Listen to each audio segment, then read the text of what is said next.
la parole est au candidat spécialiste en médecine interne de Braine, puisqu'on forme une grande, grande équipe.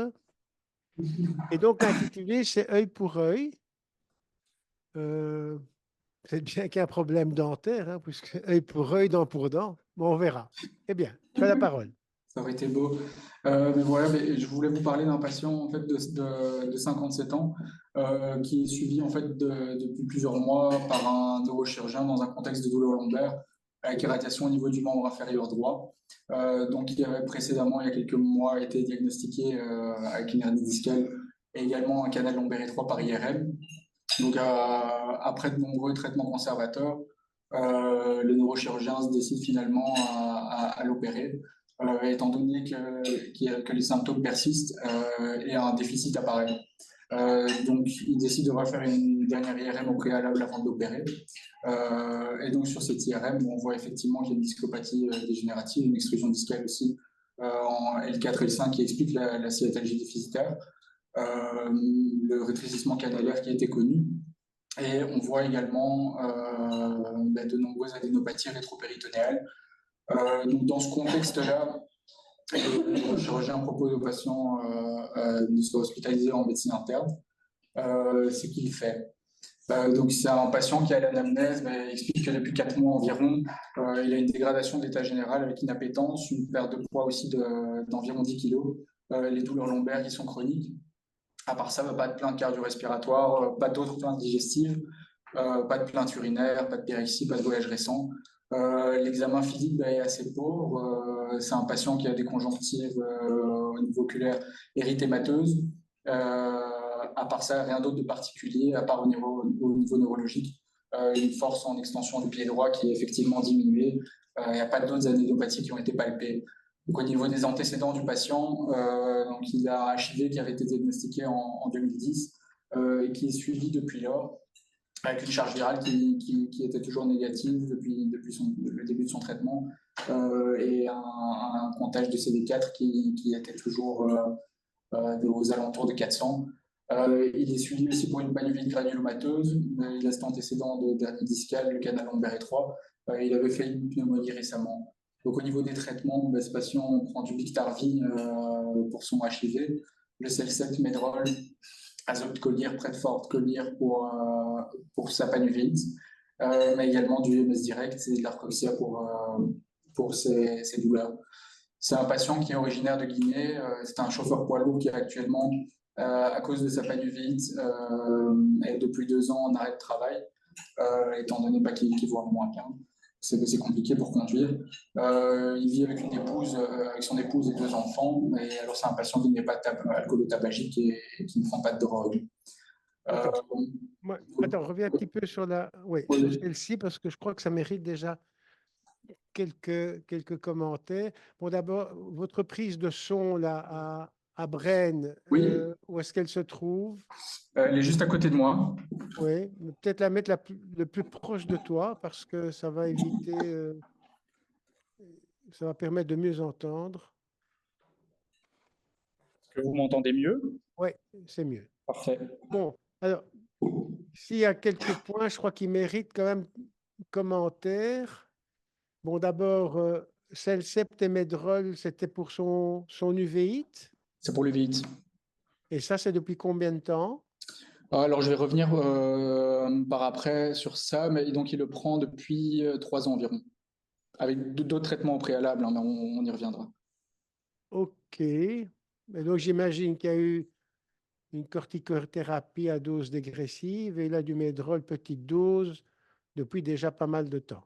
C'est ça. OK. Euh,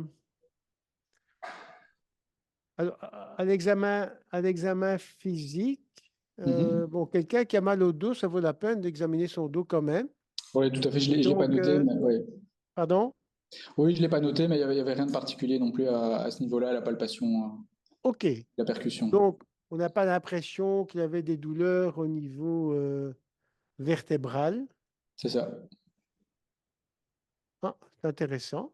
Euh, c'est intéressant parce que, bon, c'est peut-être une remarque générale, hein. Attention, quand on a mal au dos et qu'on voit rien au dos, tout ce qui est rétropéritonéal un peu expansif peut donner des douleurs dorso-lombaires. Et donc ici, ces adénopathies dont on n'a pas encore vu la taille ni l'activité pourraient en être à l'origine. Et finalement, c'est pas mal qu'on ne s'est pas tout de suite précipité sur son canal lombaire étroit, d'autant plus que l'examen neuro a l'air assez C'est quelconque. rassurant. Oui. Alors, autre question, commentaire? Brigitte. Depuis quand ce patient est traité pour HIV? Depuis 2010. Et il suit son traitement et on a une idée de sa charge virale et de ses Alors, CD4. oui, donc depuis 2010, sa charge virale a toujours été négative sur les différentes prises de sang de suivi. Et au niveau de son taux CD4, son ADIR était à 254, je pense, en 2010 au diagnostic. OK, Et par la suite, il a toujours été plus élevé. Donc toujours d'accord. aux alentours, grosso modo, de 400. OK.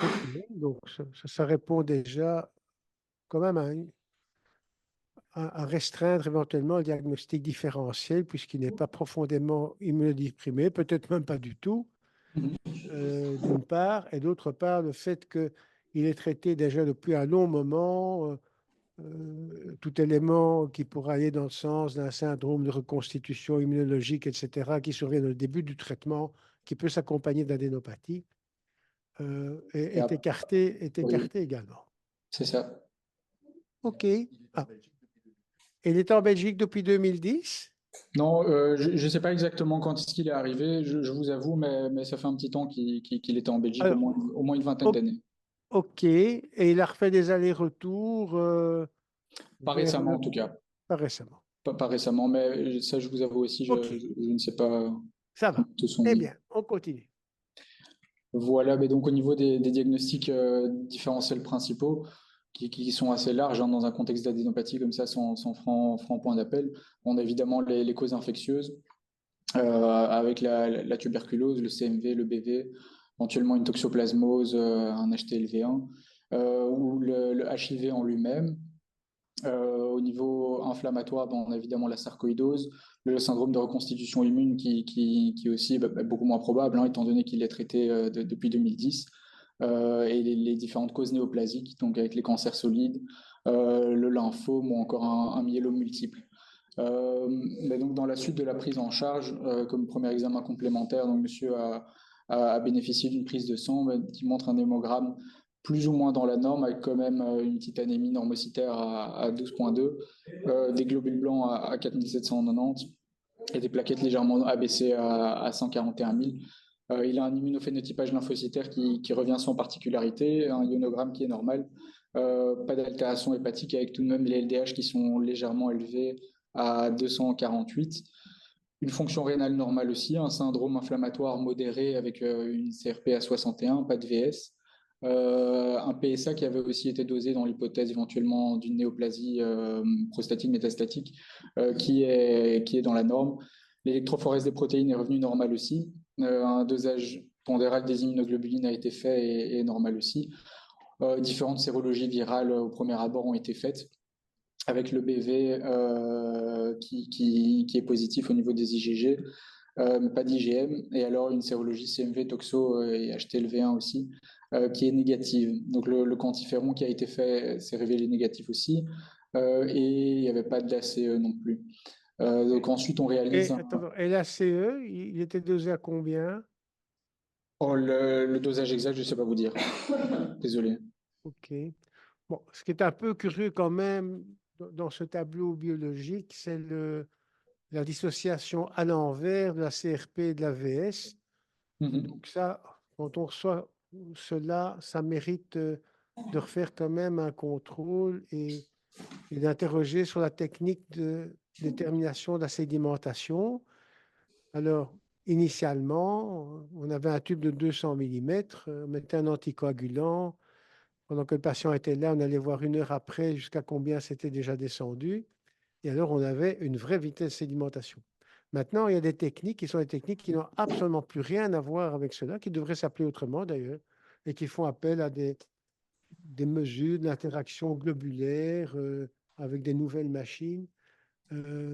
Et donc, ces nouvelles machines sont tellement extraordinaires que parfois on dit VS-5, quoi. Pour vous dire, donc, c'est des globules qui poussés par la force d'Archimède, sortent du tube. Enfin, c'est absurde. Donc, il faut savoir quelle technique a été utilisée sur Braine. Ça devrait être la même que chez nous, mais voilà. Donc, je suis un peu surpris.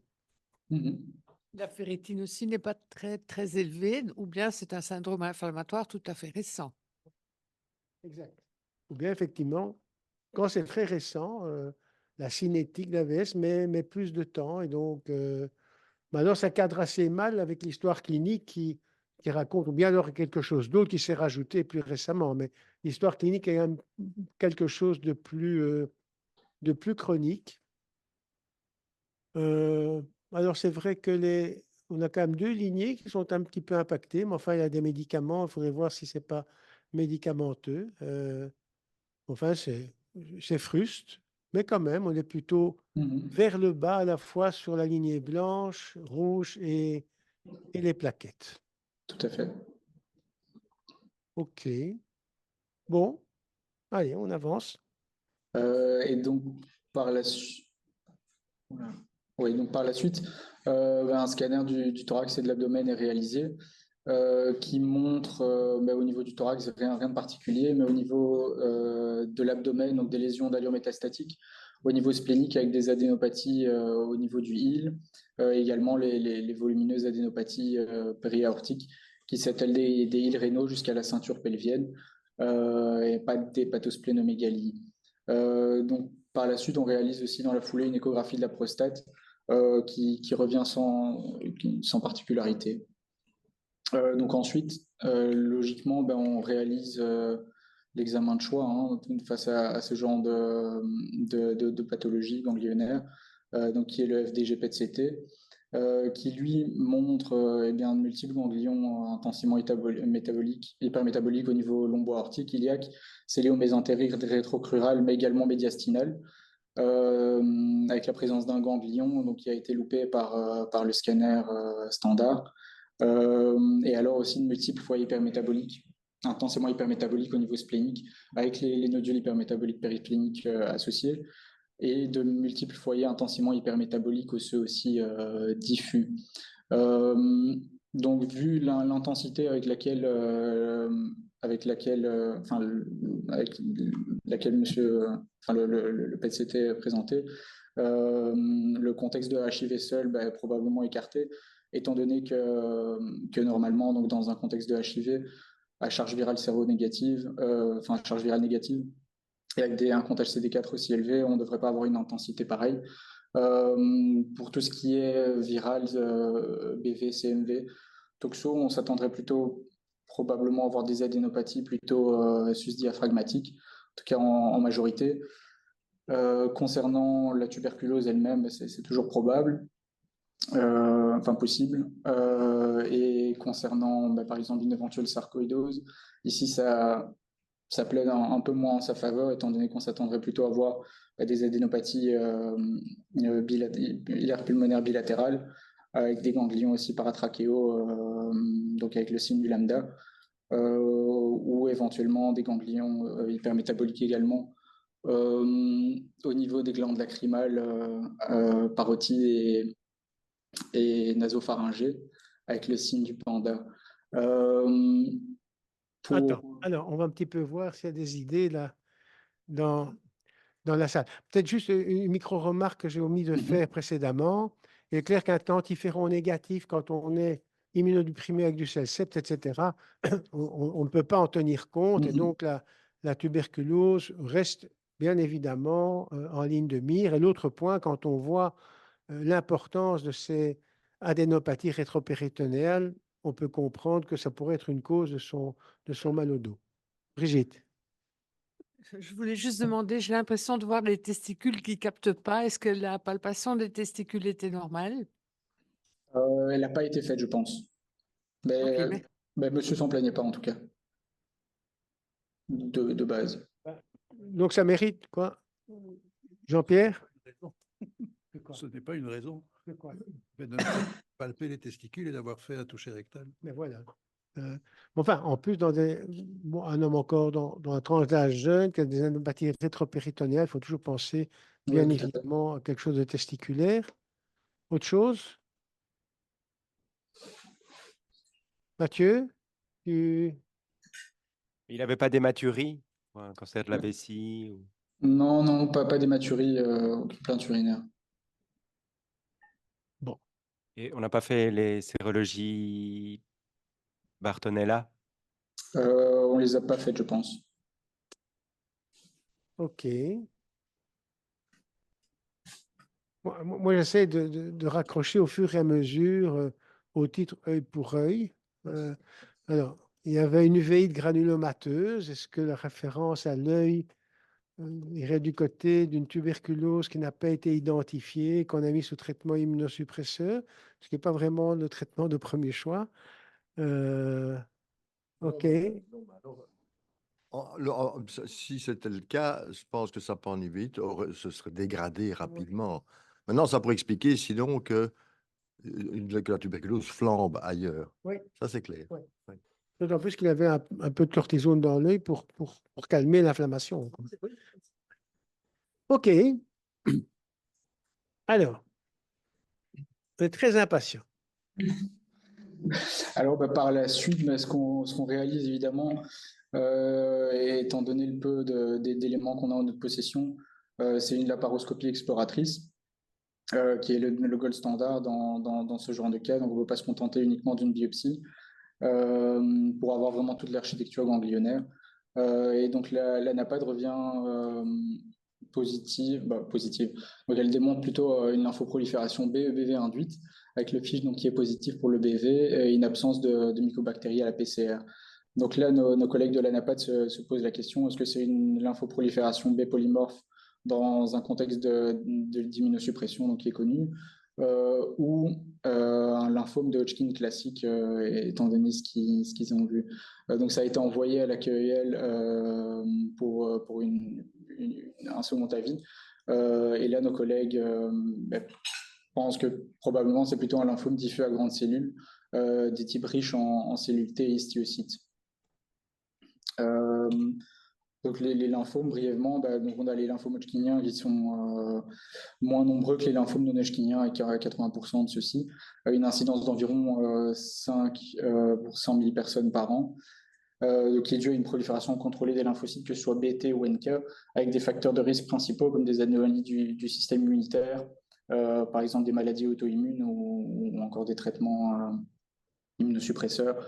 Ce genre de choses. Également des virus comme le BV, le HIV, qui vont, de par la stimulation du système immunitaire, également la promotion d'oncogènes et d'autres mécanismes, favoriser l'apparition de lymphomes. On a des bactéries aussi qui peuvent en être responsables, en tout cas favoriser leur apparition, comme l'HP, l'Helicobacter pylori, au niveau digestif qui va favoriser ceci. Et alors des causes environnementales comme les pesticides. Donc généralement, les lymphomes de Hodgkin sont plutôt localisés. Contrairement aux lymphomes non hodgkiniens qui sont disséminés comme dans ce cas-ci. Il y a rarement des ganglions mésentériques qui sont affectés dans le lymphome de Hodgkin. Une atteinte extraganglionnaire est très rare aussi. Et alors, généralement, ils sont diagnostiqués à un stade précoce, contrairement à ce cas-ci, où le stade est déjà assez élevé, comme on verra par la suite. Donc, il y a pas mal de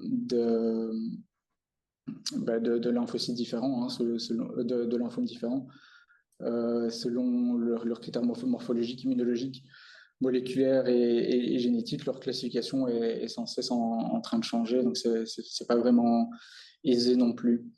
Donc les lymphomes diffus à grandes cellules B, comme ici, c'est le grand sous-groupe que contient le lymphome spécifique que ce patient a. C'est environ 30 à 60% des lymphomes non hodgkiniens. Donc ils présentent de nombreux sous-types avec des expressions antigéniques spécifiques et de nombreuses mutations présentes. Le lymphome avec le lymphome riche en cellules T et histiocytes C'est en moins de 10% des lymphomes diffus à grandes cellules. Ils présentent en fait histologiquement moins de 10% de cellules B qui sont entourées en fait d'un riche infiltrat de lymphocytes T et d'histiocytes.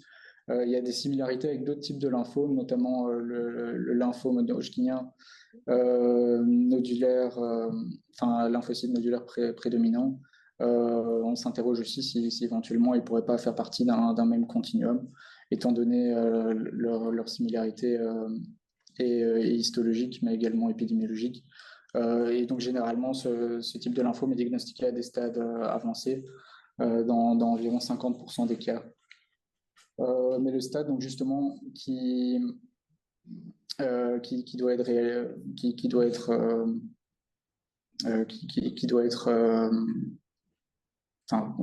qu'on doit mettre au point par la suite, donc il se fait par la classification d'Ann Arbor.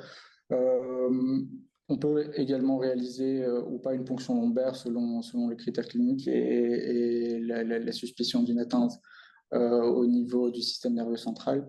Et alors, on peut également faire une ponction de moelle, mais pas dans tous les cas. Donc, si jamais le PET scan au FDG montre une atteinte ostéomédulaire, on n'est pas obligé de le faire. Donc, au niveau de la classification en elle-même, on a le stade 1 qui atteint un seul ganglion, groupe de ganglions adjacents, ou alors une lésion extraganglionnaire unique avec uniquement une atteinte périphérique de ces ganglions à ce niveau-là. Le stade 2, donc, qui montre deux groupes ganglionnaires ou plus d'un même côté du diaphragme, ou alors une extension extraganglionnaire, donc avec une atteinte extraganglionnaire contiguë qui est limitée. On a le stade 2 aussi volumineux, donc c'est avec des lésions typiquement dans le cadre du lymphome diffus à grande cellule B, avec au moins une adénopathie qui fait plus de 10 cm. Et alors, on a aussi les stades plus avancés, le stade 3 qui atteint des ganglions des deux côtés du diaphragme, ou alors au-dessus du diaphragme avec une atteinte de la rate, ou le stade 4 donc, qui a une atteinte ganglionnaire, extraganglionnaire non contiguë. Donc par la suite, on doit calculer donc son risque dans ce contexte-là avec l'International Prognostic Index, qui intègre un petit peu toutes les données de l'ANAPAT, du stade et aussi clinique et biologique. Donc dans ce contexte-là, c'est un patient de moins de 60 ans qui a effectivement un LDH qui est supérieur à la normale, qui est diagnostiqué au stade 4 avec un performance status qui était bon, donc on ne le compte pas ici, et donc il est dans la catégorie 2 de risque.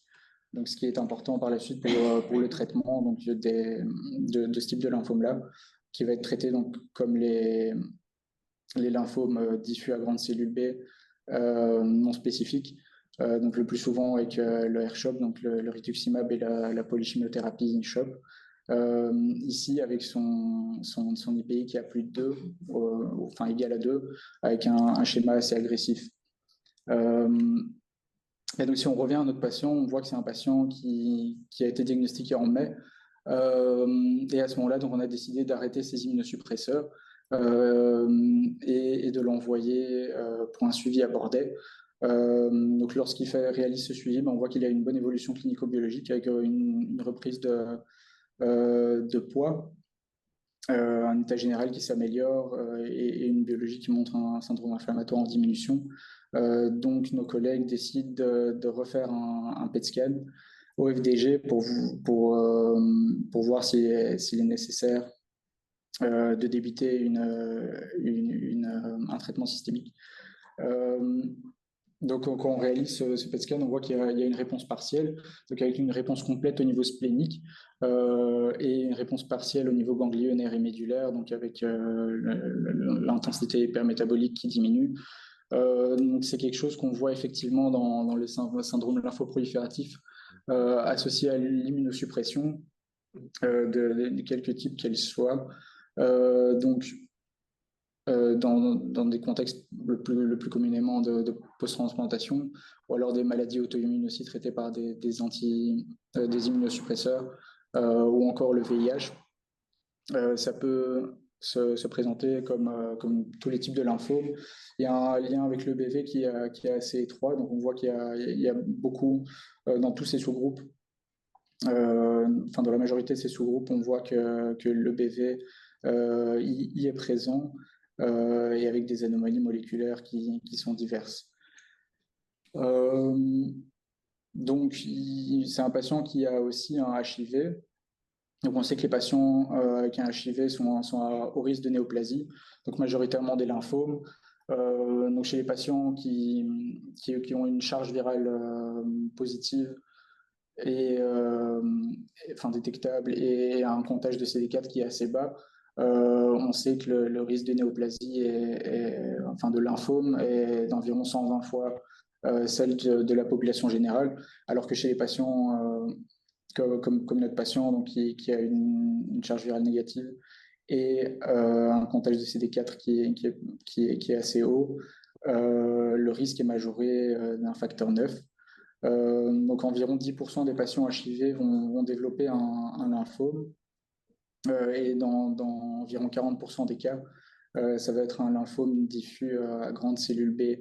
Donc c'est une incidence qui est d'environ 3 pour 1000 patients année. Donc aussi avec des co-infections par EBV fréquentes qui sont majoritairement agressifs. Et donc comme je disais tantôt, en lien avec la charge virale et le taux de CD4. Donc c'est quelque chose qui a, par rapport au votre traitement, donc pour se poser la question pourquoi est-ce que finalement ce patient a répondu à l'arrêt des immunosuppresseurs. C'est quelque chose qui a été le plus étudié en post-transplantation. Donc dans un contexte de nombreux immunosuppresseurs, d'une immunosuppression médicamenteuse assez intensive. Donc en fait dans la littérature, il est assez difficile de mettre en cause un immunosuppresseur en particulier. Mais le risque semble surtout lié à la durée et à l'intensité de l'immunosuppression avec des patients dont le risque le plus élevé est d'avoir, en tout cas en post-transplantation, de développer un lymphome. Le risque le plus important de développer un lymphome en post-transplantation est le plus important dans les 48 premiers mois. Donc le risque est également augmenté par le BV. C'est difficile aussi de mettre en évidence finalement, est-ce que c'est la maladie auto-immune, dans le contexte des maladies auto-immunes, est-ce que c'est la maladie auto-immune en elle-même ou l'immunosuppression qui majore le risque. Donc ça a été beaucoup étudié dans les polyarthries rhumatoïdes qui montrent que le risque de développer un lymphome chez ces patients est plus ou moins le même de toute façon chez les patients qui sont traités ou pas. Il y a tout de même une étude ici sur un petit échantillon de 38 patients qui a montré que l'Humira par lequel le patient a été traité précédemment augmente donc le risque relatif d'avoir un lymphome chez ces patients. Et combien de patients finalement vont répondre à l'arrêt des immunosuppresseurs? Donc c'est quelque chose qui a été, j'ai trouvé quand même pas mal d'articles qui montraient que pas mal de patients répondaient à l'arrêt ou à la diminution de l'immunosuppression médicamenteuse, avec des patients, par exemple ici dans les différents case reports qu'on voit à droite, qui ont des résolutions également complètes, pas seulement comme chez le patient, des réponses partielles. Mais c'est environ, c'est moins de 50% des cas, et les réponses complètes à long terme sont assez rares. Donc c'est le cas de notre patient ici qui finalement en août, après avoir recontrôlé donc un nouveau PET scan au FDG, présente une progression. J'ai malheureusement pas les images. Et en septembre, donc, il est décidé qu'il commence un traitement par rituximab, donc ce qui est classiquement fait dans les lymphomes liés à l'immunosuppression. Donc finalement, on en revient au titre. Je voulais voir un petit peu avec vous, discuter un petit peu avec vous par rapport au fait que c'est un patient qui a comme énormément de facteurs de risque de développer un lymphome. Et pour voir finalement, dans ce contexte-là, est-ce que c'est donc probablement que son immunosuppression a favorisé le développement de ce lymphome. Mais j'ai trouvé aussi des articles qui montraient que les uveites peuvent en fait être une manifestation initiale de lymphome dans certains cas. Donc, là, c'était un patient qui, pour reprendre un petit peu la ligne du temps de son traitement, qui avait eu un bilan infectieux et auto-immun assez complet avant de starter son traitement, qui par la suite donc, a été traité par corticoïdes systémiques et également locaux. Finalement, au début, il répondait assez bien, mais par la suite, son uveitis reprogressait. Donc, il a été mis sous CELCEPT en avril 2022. Par la suite, de nouveau, il avait progressé. Donc, on avait décidé en février 2023 de le traiter par Humira, qui est un anti-TNF-alpha. Et c'est ça. Et donc, finalement, son lymphome apparaît environ 3 ans après le début de son traitement par immunosuppresseur.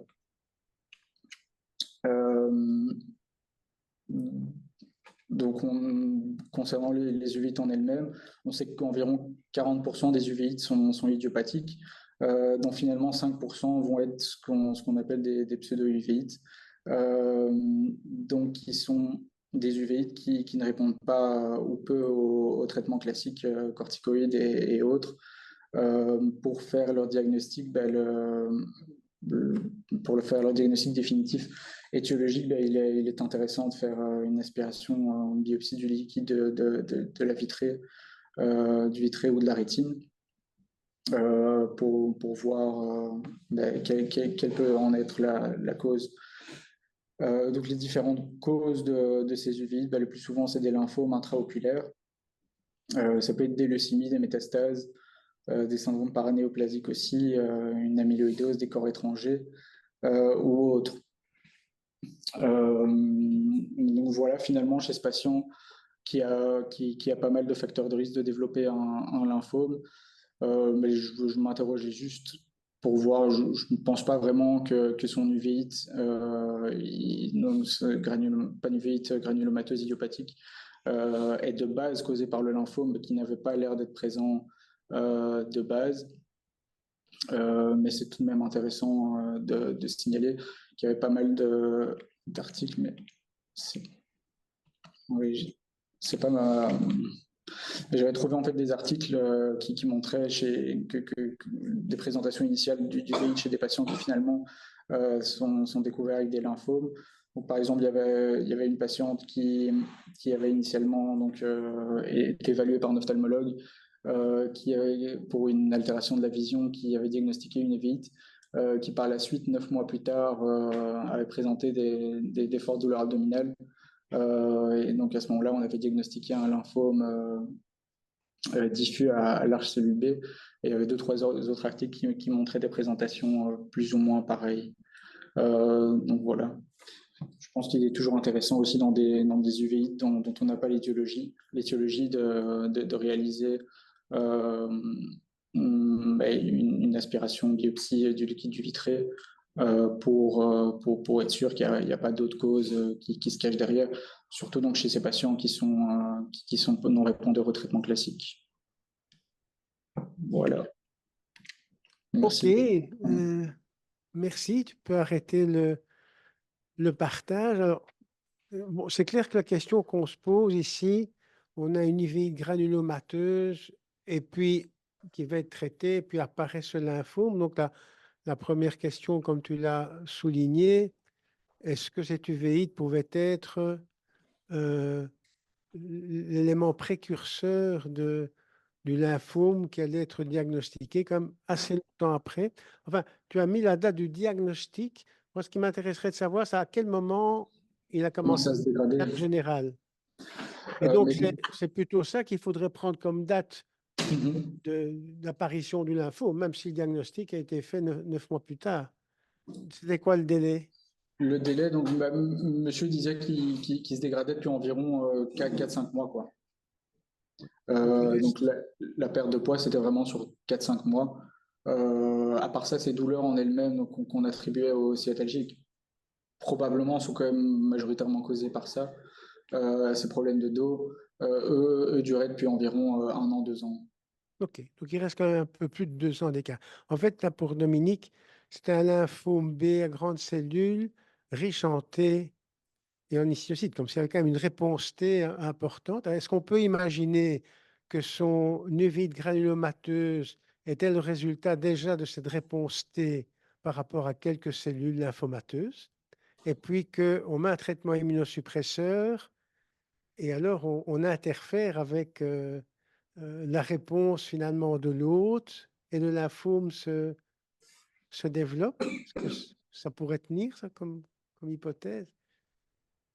L'autre question, est-ce que Oui, le délai, bon, on a des explications, est-ce que Le délai est assez long. raisonnable pour dire 2 ans et demi avant, il fait une uvite granulomateuse d'origine indéterminée et que c'était déjà une manifestation, on va dire, paranéoplasique d'un lymphome encore caché? C'est difficile à dire. Souvent, c'est le lymphome chez les patients immunodéprimés ou post-transplantation, c'est des lymphomes B, hein, et on trouve presque toujours les BV. C'est d'ailleurs pour ça qu'on traite par rituximab, parce qu'on veut enlever les lymphocytes B qui sont le réservoir à EBV, et l'EBV va se cacher dans les B.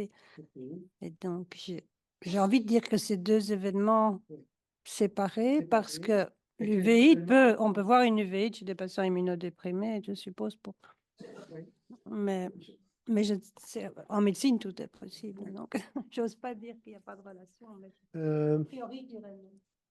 Il n'a pas eu de PET scan au moment du bilan de son uvite granulomateuse? Non, donc il avait eu un scanner thoracique, une IRM cérébrale aussi pour exclure une CEP. Mais à ce niveau-là, il n'y avait rien de particulier. Bah, Ni à l'IRM, ni au scan. Une question intéressante. On a déjà eu, toi, Brigitte, tu as eu, il me semble, un cas là d'uvéite, et finalement, c'est le PET scan qui a été, il n'y avait pas d'autre élément, c'est le PET scan qui a mis le doigt sur la cause. Hein. Oui, c'était une jeune patiente de 19 ans qui était envoyée pour une panne uvéite granulomateuse. Le CT scan n'avait rien donné, mais le PET-CT était quand même positif et c'était un lymphome Hodgkinien. Ok. Et c'est plus rare de trouver ces uvéites chez les Hodgkin que chez les non-Hodgkiniens. Moi, j'avais une question. Est-ce que, un peu à l'instar de la sarcoïdose, quand on voit une uvéite chez un patient qui a un lymphome, on fait une PL d'emblée pour exclure un envahissement cérébral, enfin encéphalique? Parce que dans la sarcoïdose, c'est ce qu'on recommande en général. Je ne sais pas si on fait ça dans le lymphome ou pas. Ouais, enfin, quand on a une sarcoïdose avec, avec des manifestations neurologiques, Ouais. a fortiori s'il y a des atteintes médulaires ou cérébrales, bon, alors la PL peut être faite, mais généralement, elle Pour est faite dans un l'imagerie. contexte d'exclusion d'autres causes. On ne va pas aller faire une PL pour confirmer qu'il y a une sarcoïdose. Par contre, Non.